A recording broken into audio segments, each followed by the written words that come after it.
ഭേദഗതി ബിൽ ഇന്ന് രാജ്യസഭയിൽ 14 മണിക്കൂർ നീണ്ട നടപടിക്രമങ്ങൾക്കൊടുവിലാണ് ബിൽ ഇന്നലെ ലോക്സഭ പാസാക്കിയത്. പ്രതിപക്ഷം കൊണ്ടുവന്ന ഭേദഗതി നിർദ്ദേശങ്ങൾ തള്ളി.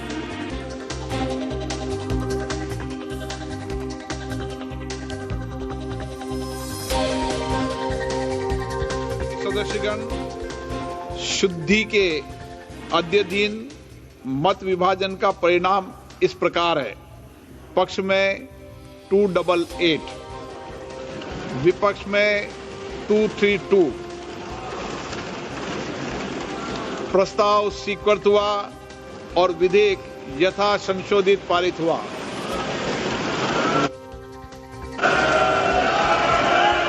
लॉबी खोल दी है माननीय सदस्य, लॉबी खोल दिए, लॉबी क्लियर कर दी है। अब हम आइटम नंबर 13 सभा के निर्णय के लिए ले रहे हैं। प्रश्न ये कि विधेयक पर विचार किया जाए। जो सदस्य इसके पक्ष में हाँ कहें, जो सदस्य विरोध में ना कहें।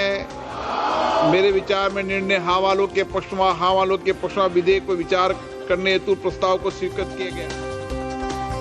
രാഗേഷ്, ന്യൂസ് ഡെസ്കിൽ നിന്ന് വിവരങ്ങളുമായി. രാഗേഷ്, ലോക്സഭയിൽ നമ്പറിന്റെ കാര്യത്തിൽ എന്തായാലും ഭരണപക്ഷത്തിന് യാതൊരു ആശങ്കയും ഉണ്ടായിരുന്നില്ല. പിന്നെ എന്തൊക്കെ വാദഗതികൾ ഈ ബില്ലിന് അനുകൂലമായും പ്രതികൂലമായും വരും എന്നതായിരുന്നു നമ്മളൊക്കെ ആകാംക്ഷയോട് ഉറ്റുനോക്കിയത്. എന്തായാലും 14 മണിക്കൂർ നീണ്ട മാരത്തൺ ചർച്ചയ്ക്കൊടുവിൽ ലോക്സഭ കടന്നിരിക്കുന്നു. ഇന്ന് രാജ്യസഭ, അവിടെയും അങ്ങനെ ഒരു ആകാംക്ഷയുടെ സാഹചര്യം ഉണ്ടാവുന്നില്ലല്ലോ. അതെ ശ്രീജ, ലോക്സഭയിലേതുപോലെ തന്നെ രാജ്യസഭയിലും ഇന്ന് ബില്ല് പാസ്സാകാൻ തന്നെയാണ് സാധ്യത. അങ്ങനെ രാഷ്ട്രപതി ഒപ്പുവെക്കുന്നതോടുകൂടി വഖഫ് നിയമ ഭേദഗതി അത് നിയമമായി മാറും. ഇന്നലെ ഏതായാലും പ്രതീക്ഷയിൽ കൂടുതൽ സമയം ലോക്സഭ എടുത്താണ് ഈ ബില്ല് പാസ്സാക്കിയത്. കാരണം 8 മണിക്കൂർ ചർച്ചയാണ് നിശ്ചയിച്ചിരുന്നത്. അങ്ങനെ 12:06 ചോദ്യോത്തരവേളയ്ക്ക് ശേഷം 12:06 ചർച്ച ആരംഭിച്ചു. പക്ഷേ ആ ചർച്ച നീണ്ടുപോയി. ചർച്ച കഴിയാൻ തന്നെ ഏതാണ്ട് 12 മണി വരെ സമയമെടുത്തു. അതിനുശേഷം ഈ ഭേദഗതി നിർദ്ദേശങ്ങൾ ഉണ്ടായിരുന്നു. ആ ഭേദഗതി നിർദ്ദേശങ്ങളൊക്കെ തന്നെ വോട്ടിനിട്ട് തള്ളിയാണ് പിന്നീട് 1 മണിക്ക് ശേഷം ഈ ബില്ല് പാസ്സാക്കിയെടുക്കുന്നത്. അങ്ങനെ ഏതാണ്ട് 14 മണിക്കൂർ നീണ്ട ചർച്ചകൾക്ക് ശേഷമാണ് വഖഫ് നിയമ ഭേദഗതി ലോക്സഭ പാസ്സാക്കിയത്. കേരളത്തിലുള്ള അംഗങ്ങളൊക്കെ തന്നെ പല ഭേദഗതി നിർദ്ദേശങ്ങൾ മുന്നോട്ട് വെച്ചിരുന്നു. പ്രത്യേകിച്ച് ഇതര സമുദായത്തിലുള്ളവരുടെയൊക്കെ തന്നെ ബോർഡിലെ പ്രാതിനിധ്യം, മുസ്ലിങ്ങളല്ലാത്തവരുടെ പ്രാതിനിധ്യം അടക്കമുള്ളവ ചോദ്യം ചെയ്തുകൊണ്ട് അത്തരം ഭേദഗതി ഒക്കെ തന്നെ നിർദ്ദേശിച്ചിരുന്നു. കെ.സി. വേണുഗോപാൽ, ഇ.ടി. മുഹമ്മദ് ബഷീർ, കെ. രാധാകൃഷ്ണൻ തുടങ്ങിയവരൊക്കെ തന്നെ അത്തരം ഭേദഗതികളൊക്കെ തന്നെ മുന്നോട്ട് വെച്ചിരുന്നു. ഇതെല്ലാം തന്നെ ശബ്ദ വോട്ടോടുകൂടിയാണ് സഭ തള്ളിയത്. തുടർന്നാണ് ഏതാണ്ട് 1:56 ബില്ല് പാസ്സാക്കിയെടുക്കാൻ സാധിച്ചത്. ഏതായാലും കിരൺ റിജിജു അടക്കമുള്ളവർ മുനമ്പം അടക്കം പരാമർശിച്ചുകൊണ്ടായിരുന്നു അവർ മറുപടി നൽകിയിരുന്നു. പ്രത്യേകിച്ച് മുനമ്പത്തിനടക്കമുള്ള വിഷയങ്ങൾക്ക് ശാശ്വത പരിഹാരം ഈ ബില്ല് പാസ്സാകുന്നതോടുകൂടി, നിയമമാകുന്നതോടുകൂടി ഉണ്ടാകും എന്നാണ് ന്യൂനപക്ഷകാര്യ മന്ത്രി ആവർത്തിച്ചത്. പക്ഷേ കേരളത്തിലുള്ള അംഗങ്ങളൊക്കെ തന്നെ ഇത് ഭരണഘടനാ വിരുദ്ധമാണ്. പ്രത്യേകിച്ച് കേരളത്തിൽ സൗഹൃദത്തോടു കൂടിയാണ് മുസ്ലിം സമുദായവും ക്രിസ്ത്യൻ സമുദായവും കഴിഞ്ഞു പോകുന്നത്. അത് ആ ഭിന്നിപ്പുണ്ടാക്കാനുള്ള ശ്രമമാണ് ഇതിലൂടെ മുനമ്പം അടക്കം പരാമർശിച്ചുകൊണ്ട് നടത്തുന്നത് എന്ന വാദങ്ങൾ കേരളത്തിലുള്ള അംഗങ്ങളും നിരത്തി. ഏതായാലും കേരളത്തിനുള്ള 20 അംഗങ്ങളിൽ 19 പേരാണ് ഈ വോട്ടെടുപ്പിൽ പങ്കെടുത്തത്. പ്രിയങ്ക ഗാന്ധി വോട്ടെടുപ്പ് സമയത്ത് സഭയിൽ ഉണ്ടായിരുന്നില്ല. ഈ 19 പേരിൽ 18 പേരും ബില്ലിനെ എതിർത്ത് വോട്ട് ചെയ്തു. സുരേഷ് ഗോപി മാത്രമാണ് ബില്ലിനെ അനുകൂലിച്ചെന്നാണ് വിവരം.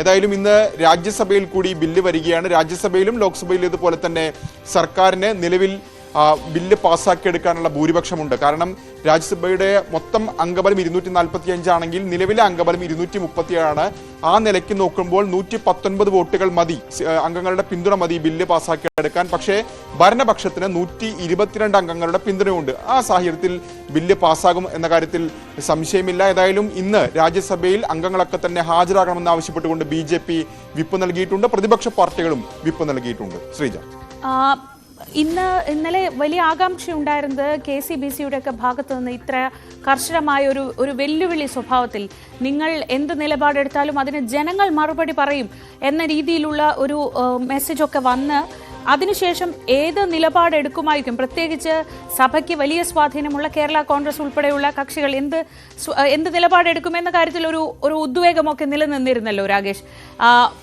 കേരള കോൺഗ്രസ് ജോസഫ് വിഭാഗത്തിന്റെ ഫ്രാൻസിസ് ജോർജാണ് സഭയിൽ ഉണ്ടായിരുന്നത്. അദ്ദേഹം എന്തു പറഞ്ഞു എന്നൊക്കെ അറിയാൻ എല്ലാവർക്കും തീർച്ചയായും കൗതുകം കാണും. ശ്രീജ, MP-മാർ മുനമ്പം പരാമർശിച്ചിരുന്നു. പ്രത്യേകിച്ച് ഈ മുനമ്പം ഉൾപ്പെടുന്ന പ്രദേശം ഉള്ളത് മണ്ഡലം എറണാകുളം മണ്ഡലമാണ്. ഹൈബി ഈഡനാണ് അവിടുത്തെ MP.